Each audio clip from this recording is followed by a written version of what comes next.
you can create anything in your life that you want. Like anything is possible. And I know it because I've lived it, and I know it because I've seen it. You just have to create an image and a vision of what you want. Use your brain, use your imagination, create a vision of how you want your life to be, and trust that you can make that happen. Start taking those baby steps. And of course, rewiring your subconscious mind the whole way through around what's possible for you. And you can literally do anything. Hey everybody, it's Michelle and it's Delusional time. And I am here with my friend Erica Carrico. I'm so excited. Erica, please introduce yourself. Hi, I'm so glad to be back. My name is Erica and I'm a business coach now. And yeah, my story is that I went from earning $29,000 as the executive director of a not-for-profit organization to creating over $10 million in my business. And that was all while I was going through a divorce, while I was recovering from cancer, while I was getting used to being a single mom. And here we are. You're so delusional. Do you know what? You said the word delusional. I'm almost positive you came up with that after a conversation we had, because you texted me right after and you were like, I think I'm feeling the word delusional. Do you remember that? Yeah, a little bit. Yeah, I think that was where that came from, because you texted me, you're like, I think I'm going delusional. And then it like became this thing. Yeah, I went and I did an entire brand VIP day. I don't know if you do VIP days with clients or as a client. I'm a big fan of VIP days. I do them both ways. So like people pay me to do VIP days with them. I will pay somebody else to go spend a whole day with them. I love like concentrated time and focused time and concentrated expertise time. So I paid for a VIP day with Bijal Patel, and went to Houston, and we did a whole day on like just her. I mean, really, she was coaching me. Really, she was like, tell me everything and tell me why, and like, where's the block and where's the, like really deep dive coaching me through it. And we came up with Delusional about halfway through that day. And I think one of us said the word, and we're just like, that's it. Because she was referencing, my backstory as being pretty delusional. And I was like, yeah, everything I've ever done and every success I've ever had was like basically against everybody's common advice and what everybody said, I shouldn't be doing, and I should be more cautious. And I've just done all this crazy shit that got me where I am. And yeah, it's delusional. So I was like, yeah, that's it. That's the brand. Love it. Yeah, definitely. That word isn't usually like, I don't hear that very often. And I know you said that a bunch. So that's definitely like clearly was in your mind also, and very on brand. Yeah, I think it was one of those things where I don't remember exactly. I'm sorry, I'm getting old. We'll talk about that in a second. But, I think it was one of those things where I was like, we were just talking about this word and then it came up, and then it's, like how you get those signs and synchronicities from the universe sometimes. Yeah. 100%. I think it was one of those. You and I got along immediately among, as soon as we were introduced to each other, because we have a lot of things in common, actually. A lot of our backstory is similar. I do not have the cancer piece, thankfully. So you went through that whole thing that I've never gone through. But we've both gone through divorce. We've both built our businesses largely as single moms. We're both business coaches. So yeah, you're just a kindred spirit for me, and I'm super happy to have you on. Oh, thank you. Yeah, super. I know. I always love our conversations and chatting with you. And yeah, every time that you're like reaching out, I look forward to everything that you have to share. So you're just a gem of a human. Oh, thank you. I'm going to receive that. Thank you. Yes. Erica, you went from, let's start at the beginning. You were making $29,000 a year. Reminds me of some of my early salary numbers as well, early in my career. As a nonprofit executive, that was your executive salary? Is that right? Yeah, I was so that was actually after I had quit my 6-figure corporate career in recruitment. Mm-hmm. And I wanted to be a coach. And of course, like, it was right at the time where I was getting married and we were getting ready to start a family, and everyone was like, there's no way, like, you're never going to earn money as a coach. That is not even an option. Go get a real job. And so I took out a $60,000 loan and went and got my master's degree in nonprofit management. Because I was like, well, I definitely need to do something that's making a difference in the world. I'm just burnt out from corporate. And that was okay. And then I took a corporate, that was okay to take out a loan for $60,000 and then take a 6-figure pay cut, but it's not okay to start your business. So like, that's how my brain was working and how the people that I was surrounded by as brains were working at the time as well. Delusional. Yeah. So they're saying, oh, it's fine to take out an education loan that you may or may not ever be able to pay back with this career, but not to start your business. Now, you're opening up a whole can of worms for me. I'm going to try not to rant too much, Erica, but There is a thing going on in the coaching world, and I know you've seen it, where people are very almost like braggadocious about the lack of education that they have. They're like, I dropped out of high school and made millions, and you don't need to go to school. And like, it's a little bit of a pet peeve of mine as somebody who, is master's level educated. Education was always a big thing in my family. Like, you got to get your education. I'm big with my kids on getting their education. We could debate the pros and cons of the formal education system all we want. But I would say, look, it's not, a waste of money to ever borrow money to get more educated and to learn how to think in a different way, because they can't take that shit away from you. It's in your brain. No matter what you do after that, it's in there. Definitely. I don't know. Are you glad you did it? The master's? I'm glad I did it, more so because, I'm glad I did it. It was a night, I had a great 5 years in the not-for-profit space, and it allowed me to have my babies, and it was a lot more flexible of a position than being in corporate. And of course, I wish I would have started my business. I would have been 5-6 years ahead. But at the same time, yeah, it was nice. I met a lot of really great people. I built 2 really cool organizations pretty much from the ground up, and it was a really fun period of my life. Yeah. So then what made you get out of that? This is why you reached out. This is actually why you reached out to do this interview, because I think I had posted a reel where, when I was getting ready to start my business, when I was the executive director of a not-for-profit organization, I was recovering from cancer. And this is when I was like, okay, I could die. Like, I honestly didn't know if I was going to die or if I was going to live. Right. And my marriage was falling apart. I was nursing my baby. I had a toddler at home. And I was like, F it. I still, this many years later, have the desire to be a coach, and for all the reasons, right? Like, life coaching had changed my life almost, like 6, 7, 8 years prior. And I have a degree in psychology, and it just kind of was like, I know I can transform people's lives. And it just was really calling to me. I wanted to write, I wanted to speak, I wanted to put my own work out into the world. And my husband at the time was like, no, you're not, whatever, you're not using family money to do that. And so I went and took out a credit card and put $22,000 on that credit card to do my life coaching certification, and basically did that behind his back. I don't know to this day if he knows I actually took out that credit card. You can bet I worked my ass off to pay that off. I was like, I will at least work this coaching business until I've paid off that debt. And then, the first year of my business, I made like 22,000. And then the second year it was 113. And then it just went from there. But I knew that I knew starting my business was going to be a huge part of my healing journey. And I also knew that the rest of my life here, I did not want to spend living and building someone else's dream. I was done. And I really think it was a part of why I got cancer in the first place. And I knew that if I didn't change what was going on in the root cause, no matter what treatment I did, it would always come back, That's right. That's right.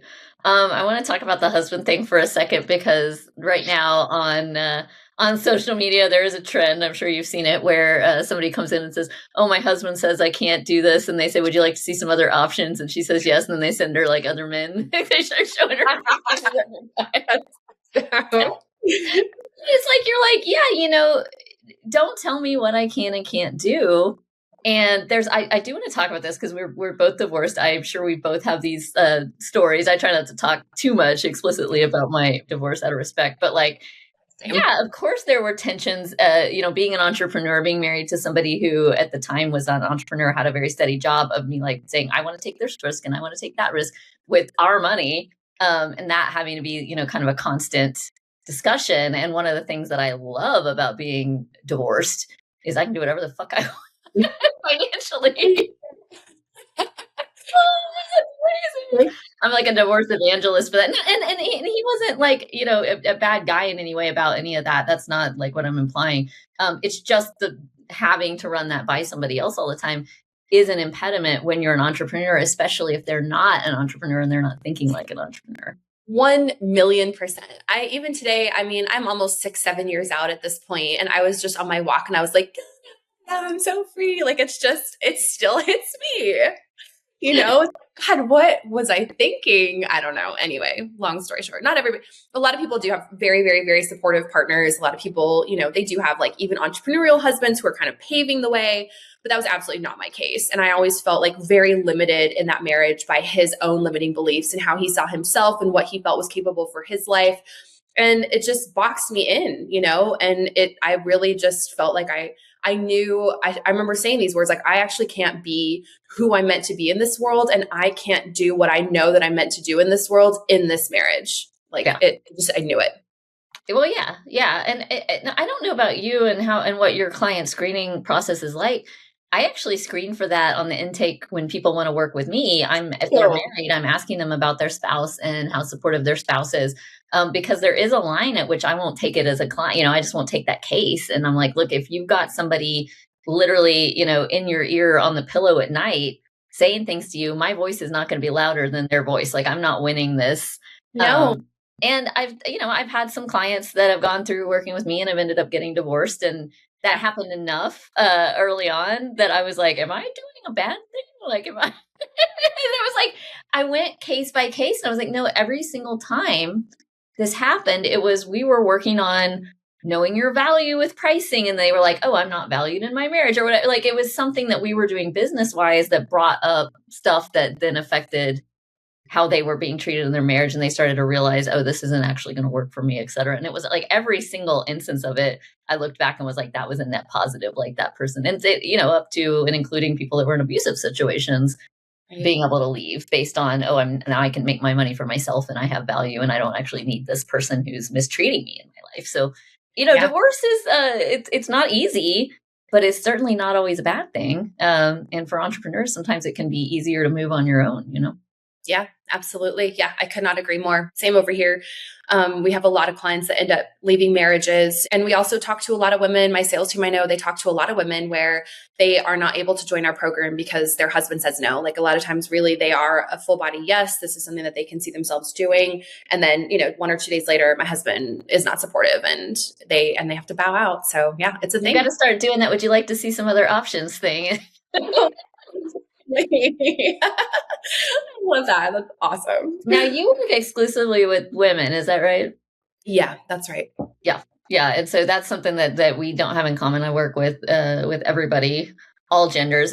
Certainly women have, just to generalize, I don't like to overgeneralize, but there are specific things when it comes to being a woman in business, when it comes to being a mom in business, et cetera. And I've definitely had clients hire me and say, oh, because you're a mom. I want a business coach that's a mom. I want to see somebody doing it. Tell us a little bit about that. Why do you work only with women? What is what about that touches your heart? That's a really good question. In the beginning, it wasn't that way. I started my business 10 years ago, so 2016. Or I guess I got my coaching certification in 2016 and then didn't officially start taking clients until 2017. But I started with everybody. I worked with a lot of men. There was a lot I loved about coaching men, but I think just women have such a place in my heart. And I think my whole life, I've just always been just so about the sisterhood and the women connections. And there's just something really special and beautiful when women get to heal that sister wound, and when there's all the jealousy that is kind of pulled away and women aren't, I don't know. There's a lot that goes on, I think, in the outside circles of women, talking about each other behind their backs and whatever, and this like jealousy. And I've just ran in so many circles like that. And I think the space that we've provided is such an incredible sisterhood and women just supporting women and uplifting women. And it's just really special. And I don't know. I think with the men, I had a couple of like weird experiences where people were signing up to work with me for the wrong reasons. And honestly, I just was like, I don't have time for this. And I just called it. And I created Soul Business Accelerator. And it was like, this is going to be a woman's only space where we're in here and it's a safe place for us. And, I've had a lot of kind of just scary experiences, I think, with men also. And even so for me, it feels like a much safer place. And I really feel like I can be my own self and be my full, I don't know, like my best self in a container with just women. So there's a lot of reasons, I think, but it wasn't something that I set out to do. It just sort of evolved naturally that way. Yeah, fair enough. And I know, and I don't know if this is still your marketing or not, but it used to be centered around, make your first $10,000. Like you were working or get up to your $10,000 months, right? And you were, you were program. Yeah. Same program, same stuff.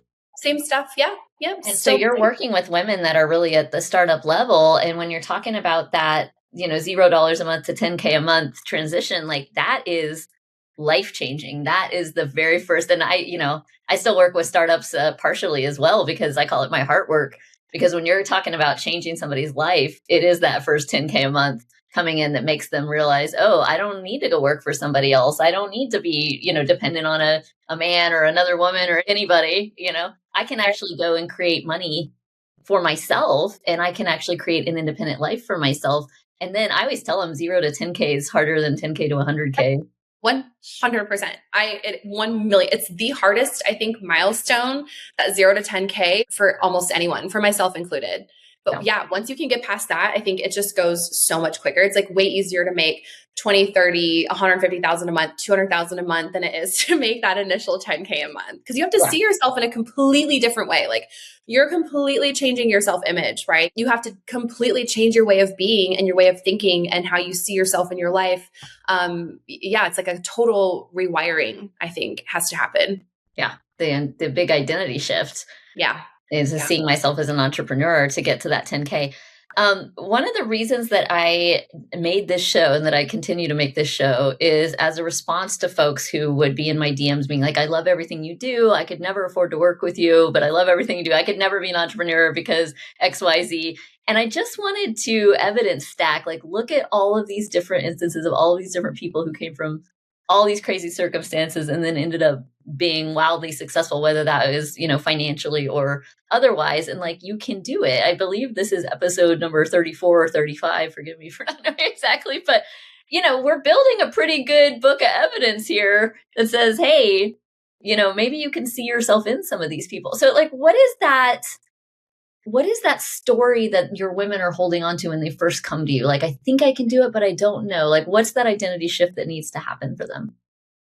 Yeah, I think for the most part, a lot of them are really in the employee mindset. They just, honestly, a lot of them really just are used to having a job, or they're really successful in a career and they're really good at something, but they've never gone out on their own and they've never built a business before. And so a lot of them, it's kind of a simple shift. It's almost like they just need to really create a different vehicle for which that income and that money can come through, right?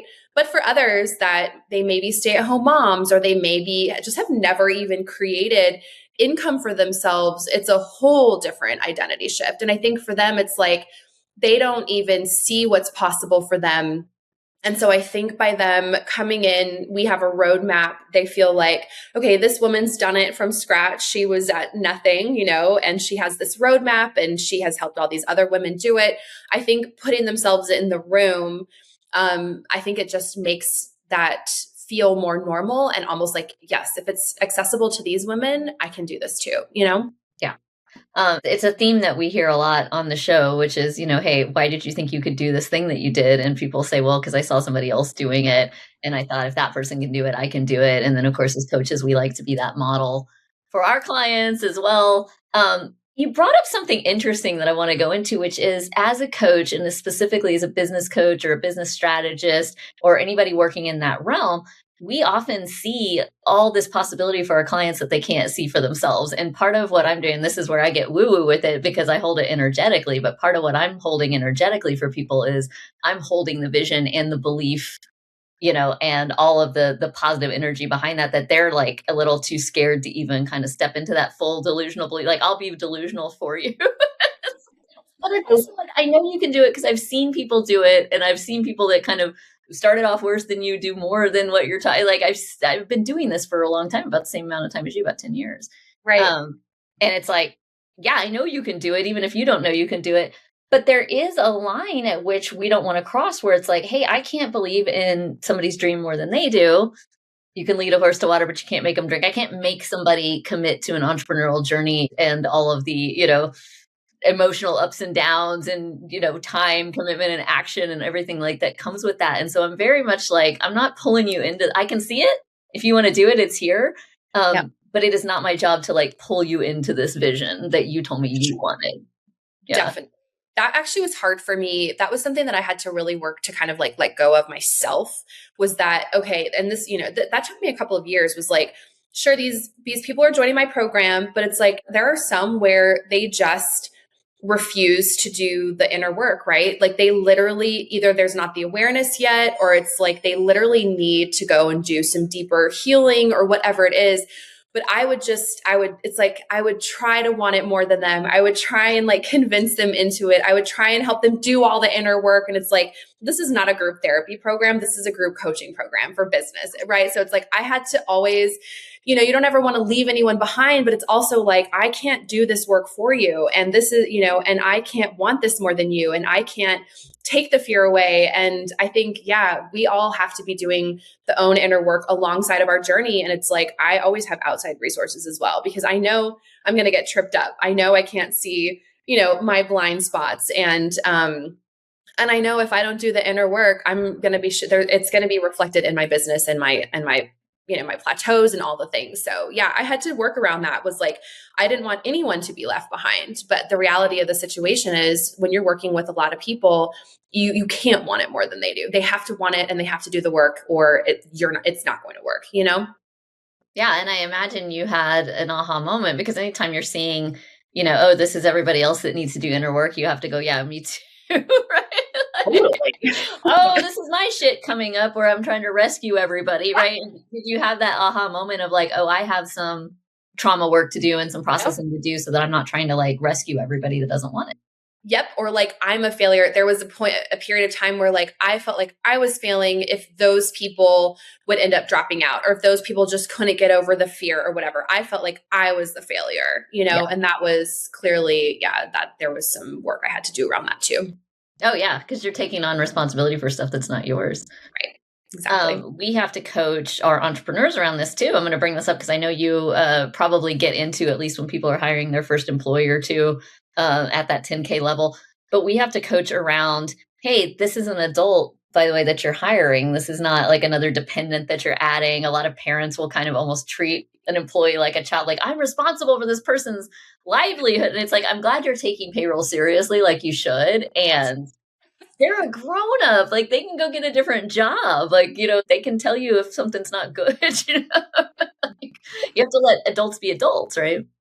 Yeah. Well, I think you and I had that conversation also like it was a year ago. And I was going through this with my team, and I felt I had my team for like 5 years. And I think you and I had this conversation. It was like, I know this is not working anymore. I know these ladies who got me to this point, we're not going to get to the next level. And I knew I needed to restructure and let people go. And I was just hanging in there for dear life. Like, I was hemorrhaging cash myself. I was paying out of my own personal pocket for months and months and months. And, and that was a hard lesson for me, because I feel like I bent over backwards to make my team happy. And at the end of the day, when I let them go, it was like, okay, well, bye, see you later. And I really never heard from them again, Yeah. And it was like, oh my God. Yeah. I just lost like $500,000 trying to keep you all happy. And that's it. Like, yeah. I had a lot to learn, obviously, around boundaries and just, like not being codependent with my team, It's something that we learn the hard way, a lot of us. And, I've made no secret on the podcast or to you that, I did the same thing to the tune of $2 million. Right. Yeah, exactly. Like, do any of those people talk to me? Some of them sometimes not in the, it was worth going $2 million in debt to pay you guys. Sorry, love you all. But if I had that to do over again, that was what my mama calls an expensive lesson. Very expensive lesson. Yeah, exactly. One of the ladies even tried to turn around and like threaten me legally. I was just like, you've got to be kidding me. Like, this is insane. Yeah. And people don't know what it's like to be a boss unless and until they've been a boss. I mean, there were certainly conversations that I replayed in my mind from when I was, in my 20s and had bosses that I was like, now that I'm an entrepreneur, it's like cringy to think about, oh, I went to my boss and I asked for like, doubling my salary in the time when the company was struggling or whatever, like you're not looking at it from that viewpoint. And I was like, oh, I got to go on an apology tour now that I'm an entrepreneur. I know what these people were dealing with. But also it's like, we can't expect them to know what it's like if they don't know what it's like. So there's always this question of how much transparency is good in a company and versus, how much do we need to keep certain things opaque about money or whatever. With my clients, I'm going to ask you, how you advise this. But they come to me with that question, and I always come back and say, look, this is a matter of personal preference. I have worked with people who had 100% transparency with the team, which is where I've kind of leaned, where it's like, hey, you can look at the financial models, you can literally see everything. There's no secrets here. And if you have better ideas of how to do stuff, like, let me know. Right? Yep. And then I've had people that went all the, nobody else on the team knows anything about any of the money. And, I'd like it that way. And then everything kind of in between. Where do you fall on that spectrum of transparency, and how do you advise people when they ask?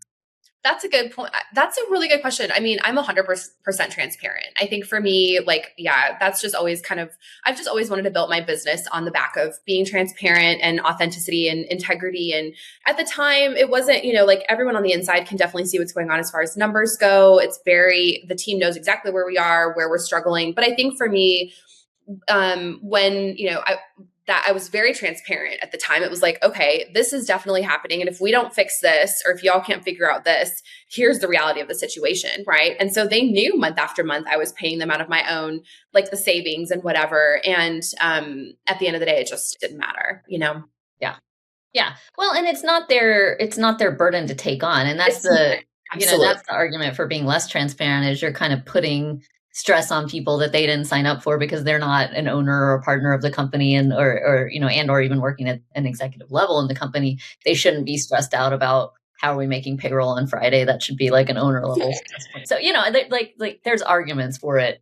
Yeah. For it either way. But I was always like you. I was like, and I think maybe like you ran the business a little too much like a family. Like, for sure. Yeah, absolutely. To me, it was like that. And then you go, I was just a paycheck to some of these people. Yeah, that's how I felt. Literally, like they were my family, but I think to a lot of them, I was absolutely a paycheck. Yeah. It was a very interesting lesson for me.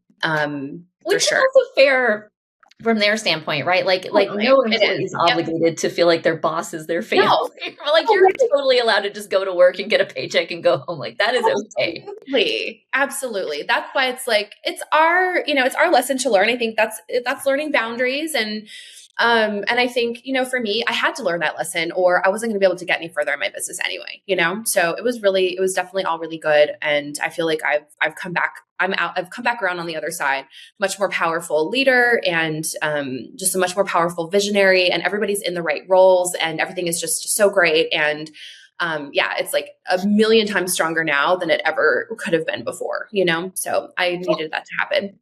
And I want to talk about that last transition point, because like you said, we talked a year, maybe a little more, a year ago. You were at this point where you had been extremely successful up to that point. So it wasn't like, I don't know, I can do this. Like you'd already been super successful. You had this big business running, but it wasn't working. Like you said, you were burnout and you were just like, I don't know, I need to think about that. I need to take some time away. I don't remember exactly how you said, but you were just like, whatever it is isn't working. And we were kind of like in agreement with, okay, this is not sustainable for you. Like this is killing you. And you had some of those concerns around like, but I've got a team relying on me and this is the way we've always done things and whatever. So how did you get yourself out of that and realigned into something that's working better for you now? Yeah. Well, what I really took some time to figure out was, okay, what is the part of the business that I don't love? What is the real stressor here? I loved the program. I loved my coaches. I loved my clients. I hated the fact that I couldn't spend any time with them because I was dealing with the war between my sales and marketing team on an hourly basis. Let's be real. So it was like, okay, I feel like I am a manager and I'm a CEO, and this is not where I started my business. I want to be coaching. I want to be creating content. I want to be working with my clients, right? So what I ended up doing was I didn't change anything on the program side. I didn't change anything on the fulfillment side. None of our clients, nothing happened there. But I literally shut down the sales and the marketing side and let everybody go on that side. Literally, I was like, we're done. We're closing it down, and shut down sales, shut down marketing. So we just had the fulfillment for a couple of months. And I knew that I just needed to hire the right person who could oversee the sales and the marketing. And I needed to hire the marketing team that actually knew, right? Like my old team had been doing this for 20 years and they just weren't keeping up with the trends. Like they didn't know what was happening. They weren't keeping up with the changes. They weren't keeping up with the algorithms. They weren't doing new ads based on AI. Like they were doing the old same thing over and over and over again. It was like, they're just not keeping up with the time. So I just let go of sales, marketing, hired someone who would bring those people back. They hired sales, they hired marketing. Now I have a bigger team on both sides, but I have people managing the marketing and the sales and pulling them together. So I'm literally over here. Like I I do nothing over there anymore. I'm just like, hey guys, what's up? Good job. Keep going, and it freed me up to be able to work with my clients, to get the podcast out, to write the book. So it's just been like and now we're past where we were when we had to close things down. So it's actually just been really great, but just took restructuring and realignment and me looking at what do I love and what do I don't love and where am I the bottleneck and do I not have the skill set? And boom, it was like, yeah, it wasn't a simple fix, but it was exactly what needed to happen. Right. And I love that you're telling that story of that reset and that now you're doing even better than you were doing before, because that can be so scary when you've gotten to a level of success based on this way of doing things, these people, this operation, this model, this way of advertising, whatever. And you're just like, if I break it, the whole thing's going to break. It's all going to go away. I'm going to go back to my $29,000 salary. Like, did you have those thoughts? I think that's when you and I talked. I was like, I'm dying. Like, I think I'm going to die. I think I'm going to end up in like a cardboard box in the middle of downtown Denver. And you're like, that's delusional. I swear to God, you said that. But literally it took me close to a year. Things started not working because things were really shifting with AI coming out. Mm-hmm. And so our ads and our funnel just kind of was not working as well as it had. And my team was like, it's gonna work. It's gotta work. And it was like, well, no, it's clearly not. Right. And they didn't have So anyway, it started going 7, 8, 9 months, 10 months even before I finally pulled the pin. And I mean, I should have pulled the pin 9 months sooner. Yeah. There's so many examples of that in business. Like I could look back over 10 years of business and beat myself up over a lot of that. And like, I really had to do some of my own release work around letting some of that go, like especially some of those decisions I made around COVID, et cetera, that ended up being really bad personally and for the business. But I look back and I go, like I didn't see COVID coming. I made a huge financial commitment on a lease on a downtown office that was $15,000 a month, for instance, because we were doing in-person trainings that were $15,000 a day. And it was like, oh yeah, we book one, it pays for the whole office. We had a staff of 15 people. Being in downtown DC was very prestigious. I mean, I definitely had my own, like, I'm having my own corner office that nobody else gave me. I gave it to myself. Like I had all that going on. And we had that for like 6 months before COVID hit. And the training business, in-person training business obviously went away overnight. The staff was not coming in. Obviously, nobody was coming into the office. I was still going there because I was like, I'm going to enjoy. I was like the only one in downtown DC. The commute was really easy. And I would just go sit in my empty office, surrounded by empty office buildings and just be like, fuck, what am I going to do? And I beat myself up so many times about that over the years because, and it's just like, you couldn't see COVID coming. That's okay. There is no way you could have seen that coming. I mean, that was like completely broke history. That was just unfortunate. I mean, so many people were in that situation, I think, during COVID. So many people crumbled in that kind of a way, Yeah. I mean, you just have to go like, look, I did make a really good decision based on the data that I had at the time. And as entrepreneurs, that's all we can do is make decisions with the data we have. And then when we get new data, we make new decisions. And I do think you learn over time how to make those decisions faster. Like, if I need to let somebody go, I need to not like give them a year to see if they get better. Like I need to let them go. But that comes from the experience of trying to give somebody a year to see if they get better or trying to give the funnel an extra 9 months or whatever. It's like, we can't just, you're not born knowing that shit. Like some of the stuff you just learn from experience. Completely. And also, do you know an entrepreneur that hasn't had a major story like that? I mean, I feel like every entrepreneur has like lost everything multiple times or like lost millions of dollars. I mean, we've all got those stories, like that is just part of it. I think that's what you have to have the grit, Well, yeah, it's like almost to the level, and this is, I'm telling on myself because I'm maybe a little snobby about this, but it's almost to the point where if somebody's just advertising how much money they made, and it's like the first time they made money in this one business, and they're like, I'm a business coach because I made all this money in this one business. And I'm like, yeah, like you need to go through some more shit, please. 1,000,000%. Do you know what? That's so funny because we actually have, when we have women who try and like come into our program and they want to be a business coach or whatever, and we ask them how much they're earning, and they're like, oh, I'm trying, I'm like stuck at 2,000 a month or whatever. We're like, you are so far out of your integrity. Like, I'm not even going to talk to you anymore. Like, go, absolutely not. Like, leave. I mean, but that's sad. That's also, we could talk about that for ages. Also, it's like the crap that's out in the industry and what people are coming up. Like, how do you make $2,000 a month and you're out there advertising yourself as a business coach? Like, I just could throw up and punch them. I'm glad you brought that up. It's a huge thing for me as well. And it's one of my screeners. I tell people that integrity is important to me and everything I do and my team does. And that's, we only work with clients that feel that way, et cetera. And nobody's ever said on the phone to me, well, I don't have integrity, so I'm going to take myself out. That's never happened. And there have been a couple of times where we dug into the situation and I had to say, yeah, there's an integrity issue from my end. One that sticks out was a woman that really wanted to teach sales. And I was like, what's the biggest pain point? It was like, oh, I can't sell any clients. And I was like, well, okay, you can't teach sales when you can't make sales. I can't do that. I had another guy who wanted to do financial planning stuff. And it was like, okay, what's your credit score? Have you saved for retirement? And look, no judgment if you have a shitty credit score and you haven't saved for retirement. I am starting right back over myself from my $2 million in debt at 45 years old. No shame. But I'm not out here trying to say I should be your personal financial advisor. I can teach you how to take risk in a business and make millions and millions of dollars with it. I am not the person you should talk to about how I should best save for retirement. Completely. Yeah. I think also with AI, so many people are trying to, they can package that and put that out there. But what I've seen on the back end is they actually can't deliver, So I think, and you're probably this way too as a business coach, but I'm like, when I'm having these clients come in and they're trying to use AI to create a program that they're going to go out and sell, I call them on it. I'm like, go back and do it again. I just did that. I'm like, this is bullshit. I'm not go back and do it again because you've just created this workshop that you're going to go out and sell. I've asked you to walk me through it and you can't even do that. But that's just an example of what's going on out there is people are using AI now to create things, package it and sell it, but there's nothing behind the scene. There's nothing on the back end that can actually deliver that, which is really scary. Yeah, it is scary because AI is saying, here's what people want and here's how you can give it to them. And maybe that'll help you sell some stuff, but your business is not going to go far if you can't deliver on the back end. That is a short-term play, guys. If you're not one that involves integrity, right? Yeah. And they're using AI, but then they can't even explain what their program is supposed to be. It's if you just use AI to create this program, how are you going to take clients through it if you don't even know what that means? Well, and it's also, AI defaults to the mean, it defaults to the average. And so you're getting, unless you're amazing at prompting it, unless you're using your expertise to kind of use it like an employee and work with it from the bottom up.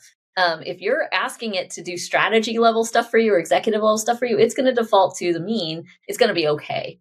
It's not going to be amazing. It's certainly not going to bring out your special sauce. No, definitely. And that special sauce is going to be at a premium, increasingly. I already feel it. I don't know about you, but I'm scrolling social media and it's less and less interesting to me because I'm just so much of this is AI. I see an M dash, my brain turns off at this point. Same. Literally same. Yeah, I'm the same. Even in emails I get, if I see an M dash, I'm like, delete. Yeah. And I know people are mad about it because some people were legitimately using the M dash, and I feel sorry, for you, RIP to the M dash. But at this point, no, you have to at least go back and rewrite, at least edit the drafts. Come on. Please.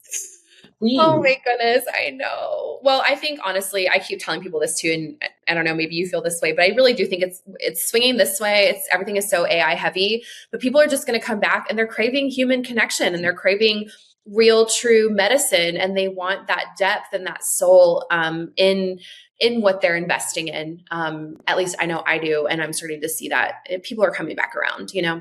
Oh, they are. Yeah. And in-person experiences are going to be the big thing this year, definitely with Delusional. And as we're building this brand, we're going in that way. Spoiler alert, we're going in an in-person experience event direction with Delusional and getting entrepreneurs together to solve problems together.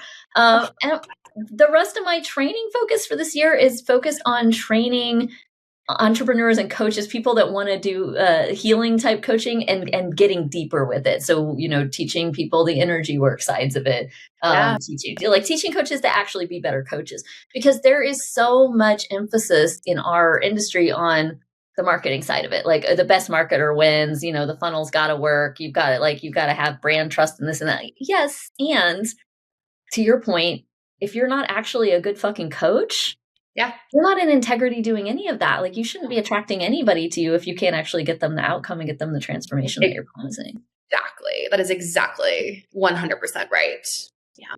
And I think the world is going to need more coaches. I think one of my tells, Erica, is if I'm talking to a coach and they get really weird or jealous or territorial about other coaches that are in the same spheres there. And it's like, where's your focus? Because if your focus is on making as big of an impact as possible and helping as many people as possible, you should be super glad that you have people on your team that are doing the same type of work. I'm like, Erica, it's fucking amazing that you're working with so many women and helping them get to their first 10K months. Like, that's important work. I can't coach all those people. You can't coach all those people. Like, we need to be a team, right? And so I'm looking at it as coaches, like, how can we help more people? How can we heal more people? How can we work together? How can we teach each other better skills? Like, what is it that we need to do? Because the world is just getting more and more stressful. Our nervous systems are not equipped to handle all of the day's news around the world all at the same time. And that's what we're being bombarded with all the time. And we need more helpers, more healers, more coaches. So I've stopped short of being like a coach who coaches coaches, but I'm certainly a lot more like interested lately of like, yeah, if you want to be a fucking killer coach and you want to learn that skill set, like, come talk to me. We've got some stuff brewing around that. That's amazing. Yeah, I love that. And that's always my response exactly, is when someone says, well, is this industry or my industry too saturated? Like we'll have a functional, or we'll have like an IFS practitioner come to us and they're just like straight out of their certification. And they're like, well, there's just so many other IFS practitioners out there doing this, how is there room for me? And it's like, well, you're going to bring, like I say, the more of us doing this work, the better, right? The more of us all out here doing this work, the better. And you're going to bring your unique story. You're going to bring your unique experiences. You're going to bring your energy, your vibe, and someone who might not resonate with this IFS practitioner for whatever reason, they might resonate with you and they're going to choose to work with you, right? So it's like, the more of us that are out here just sharing our medicine with the world, like there's no competition. Like the world just needs us all, Well, yeah. And if you've got, okay, we have to define IFS for the audience because my producers get mad at me when we don't. Internal family systems. Yeah. So when you're working with somebody that's got part stuff going on, they need this integration practice. IFS is one way to do it. We do it through NLP, neuro-linguistic programming, with parts integration. We can do it energetically. There's lots of ways, but it's all about integrating these different parts of ourselves. There are way more people in the world that have that problem than there are people who know how to help with it. I would go so far as to say almost everyone in the world has some version of that. I've never met anyone that didn't have any internal conflict going on or part stuff going on.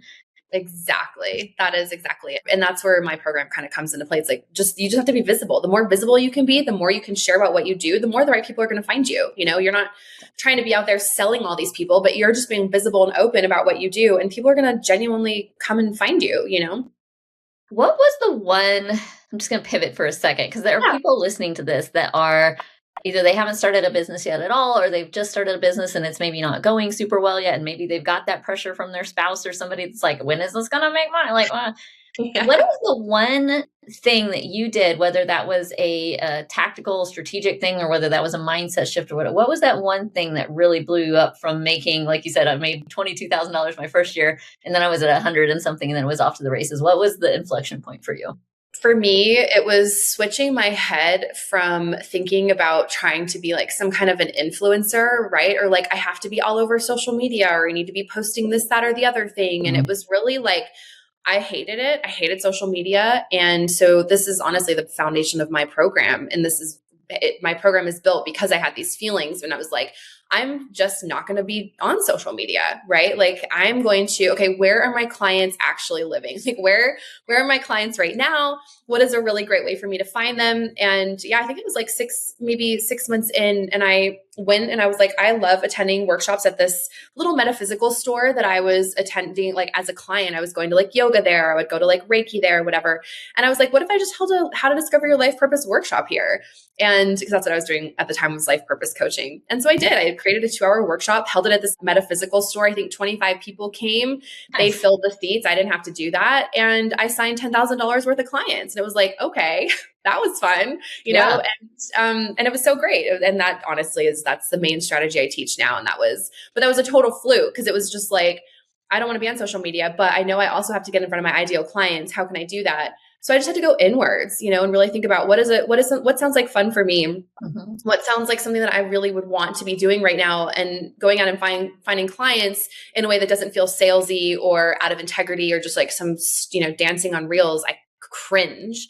And that was what came to me, and it's like that. It just, I don't know. I think that's all of us need to go inwards and really just look at, we don't have to do things that feel out of alignment, right? Like we can definitely grow our business in a way that feels really fun and flowy and essentially just part of an extension of our own work. It's so important to do that. I'm just laughing because I have the opposite experience of you. In fact, like I was never trying to be like a big brand on social media, and then I got slow last summer and decided to try TikTok, and I have had the most fun with it. I am dancing, I am lip syncing, I am being an idiot. And it's starting to, and I didn't do it with any, like, again, I wasn't trying to be like, oh, this is going to be the top of my coaching funnel or anything. I was just like, I'm going to learn, I'm an old dog. I'm going to learn a new trick. And this is something fun to learn over the summer while business is slow. And it's just now. So that was about 6 months ago, a little over 6 months ago, that I just made that decision and made that push. And just now I'm starting to see like business coming in from that I didn't even expect, because people are just like, oh, I see your stuff online all the time. And I'm like, I'm in their face. Yeah, completely. Oh, that's hilarious. I'm gonna have to go follow you on TikTok now. And it is unhinged. Like it is, if you guys follow me on TikTok at Michelle Scale, it is unhinged. I am being ridiculous a lot of the time, and I have a lot of fun with it. And it's really helped me kind of take myself less seriously. And it's also a lot of people's worst nightmare. It's like, this is what we need to do, is find a way that this is fun for you. It is fun for me to show up on TikTok. That is why I'm doing it. If I didn't find it fun, I would absolutely not be doing it. None of this matters, and none of, like, all the money in the world doesn't matter if you're not having a good time day to day. Completely. And it's not going to work. If you're miserable trying to do something, what's that energy behind that? Yeah. I mean, you can like make it work for a little while, like you can slog it out. Yes. But to your point, and you brought up some of the health stuff, like it is going to manifest in ways that you don't even see coming. And a lot of that time it does manifest as physical health outcomes. Yeah. And burnout first, and then the anxiety or the depression, and then the physical health outcomes, definitely. Yeah. If you let it go too much. So I am the odd business coach that will say to somebody, hey, making lots of money is great. That's not my primary outcome for you. Like, I want you to have a kick-ass, joyous life and find a lot of peace in your life and do what you want to do and make an impact. And we're going to make a lot of money too if we get that all aligned right. But like, it has to start in that order. Otherwise, I don't even want to work on it, Yeah. No, what is the point? Yeah, for sure. Yeah. I love that. We kind of take a different approach. Mine is like, I need it to be like aligned with your purpose, like why you're here. What are your gifts? What is your medicine? And that's the business that I'm going to help you build. So like, we're kind of doing it same, but different. Yeah, absolutely. Absolutely. Yeah. Well, I could talk to you for hours. We could do a whole podcast just on the physical health thing. And I want to at some point. We should. We'll do at some point. But we're at time today. So just tell us, like, if you had one message to say to somebody that's listening to this and saying, that's great that Erica did all that stuff, but clearly she's an outlier of a person and I could never. That's the biggest load of bullshit I've ever heard, and I think that's why I started my podcast, Mess to Millions, because people were saying that, oh, well, you're just lucky, or you had a whatever. And it's like, no, I actually didn't. Do you know how much trauma I have been through? But I chose to do the work, right? And I think you can create anything in your life that you want. Like anything is possible. And I know it because I've lived it, and I know it because I've seen it. And, it's like, you just have to create an image and a vision of what you want, right? It's like, use your brain, use your imagination, create a vision of how you want your life to be, and trust that you can make that happen. Right. And just start taking those baby steps. And of course, rewiring your subconscious mind the whole way through around what's possible for you. And you can literally do anything. Literally anything. Yeah. Like literally timeline jumping in the quantum. Yep. Anything. I've lived it. I've seen it too. I'm a true believer and an evangelist myself. Erica, where can people find you on the internet if they want to follow you? Oh, well, my website is just ericacarrico.com. We're on Instagram, Erica Lynn Carrico. We're on YouTube. I think we do have a TikTok, but I'm never on it. You should get into it. Anyway, I think I follow like my niece on TikTok, and that's it. But no, just Google search Erica Carrico and it all pops up. So. Awesome. Erica, thank you so much for being on the show. It's been a pleasure to have you. I feel like we could just talk for hours and hours, but we really appreciate you being on the show today. Thank you so much. Thanks for having me. Always such an honor. All right. Bye, everybody. We'll see you next time.